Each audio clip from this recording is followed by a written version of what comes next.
Okubuga n'oku kwetabirwamu abariisa kandi rubiire ruri aha kigendererwa ky'okutunguura omutindo gw'amate okubiire omu Rukamwenje. Kulinguka kwatunga leta 19 mu maiso at least abantu batwakwaki twayongeza hati abingi abandi atamaze kutwara ukwezi kwa kano twatwara Kenya bagenda kutayira abahingi ba Kenya bakasanga abahingi abakuri sente ziri mu biju bazisa kurungi niziguta musanga muntu ne hamulita makumyana buzuna kuita bito hali kitano sote nanga bito cyali hasi. Ehurreje bembirwe Kano di ku bugingo kandi ahire ebyo mu kwera abariisa okukora okulisa ko mulembe.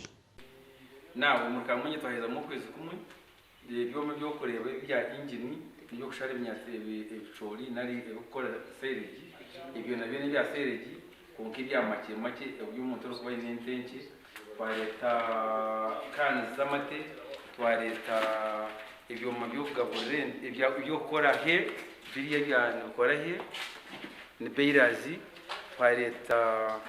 iyo mu byo kurahisa twareta ibyo mu byo kuta enamba abantu b'inyo mu Rukamwenje tebene namba zente nzakubatera he namba zente nsagumanta monitoringa ndongo nsagumanta itoka government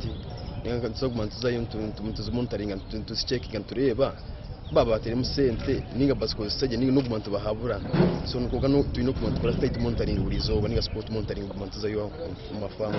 site sezo buze kana nekindi ni abahiriza site sezo n'ibintu bakuza kohereza bakuza kukosa bakwategeka kugira ngo bitakafu kugira ngo nabanda abatatungire begereho badeni bazokora umfamo wabo. Dr. Deep niye rukushajike hurreji obo banka yensi onero kutamwempia gasha kwa Anthony Twine aha wa TV West mu Rukamwenje.